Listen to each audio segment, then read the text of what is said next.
Hi, it's Rick Theriault, your Maine real estate guide. It's March 17th. Standing here in my yard, and as you can see behind me, there are patches of earth starting to appear from what was just a blanket of white just about a week or 10 days ago. So spring is finally starting to come to the North Country. One of the things that we're able to do here in Maine and other parts of New England is produce a product that is known worldwide, and that's maple syrup. And I'm not an industrial sugaring operation, but I have enough maple trees on my property to produce what's called kettle syrup. I'm gonna make a gallon or so this year. It takes about 40 gallons of sap, maple sap, in order to produce 1 gallon of syrup. It's about a 40-to-1 ratio. It depends on the sugar concentration in the sap. So I'm going to take you on a small video journey over the next week or 10 days I'm going to entitle from tap to table. So why don't you follow me along as we begin this journey, as I go tap some maple trees and begin this process. So let's go from tap to table.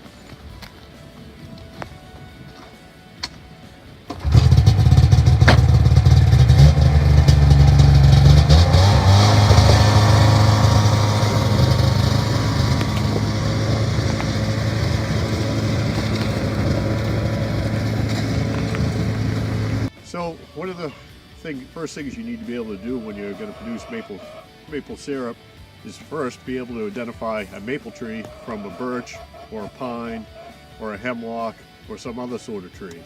I'm standing beside, this is a maple tree. It's about 16 inches in diameter. Nice healthy specimen. I'm going to drill a hole with a 7/16 inch bit and a cordless drill about 2 to 2.5 inches deep, in which I'm going to insert a spile that's going to capture the sap as it runs up the tree and deposit it into one of these buckets. The weather conditions you need in order for this phenomenon to happen is nights that are below freezing and daytime temperatures that are above freezing. And if you have that for several days to a couple of weeks, you can produce quite a bit of sap. So I'm going to tap this tree. It's a below freezing today, but on the sunny side, we may see a little bit of sap run from this tree. Let's see.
Well, I would say the temperature today is just a little bit too cold for us to see much sap production, because I think the daytime high today is only supposed to get up to about 29 degrees. But on a warmer day, we're going to see temperatures later this week in the 40s and evening temperatures down into the single digits to low teens. And those days will produce a fair amount of sap. On days like that, we may fill one of these buckets, which is nearly a gallon. On a day like today, we'd be lucky to get a couple of ounces.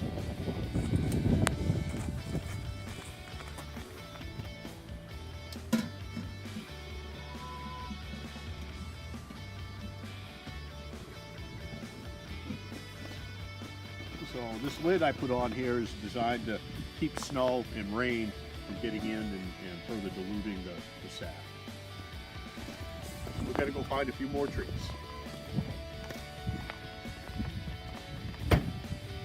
So on the south side of my house, I'm fortunate to have a fairly dense stand of maples. Most of my my wood lot here on my property is what we call mixed wood. I have maple, beech, birch, hemlock, pine, spruce. I've got just about everything that grows in Maine grows here. But I have a nice stand of maples like this one here, and the ones behind it, and over there as well. And I'm going to hang quite a few buckets right here in this one spot, which is going to be convenient for me when I collect the sap, because I can come right here and gather up quite a bit of my sap production, put it into a container, and bring it up to where I'm going to store it until I have enough for it. So this tree here, which is exposed to the sun, is warmed enough that the sap is running. You see it slowly dripping into the bucket.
So to recap what we did today, we tapped about 2 dozen maple trees.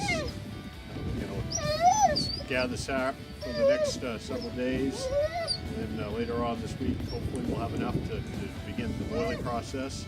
And at the very end, we'll have some finished maple syrup, and we'll sample it. I know you won't be able to, but we will.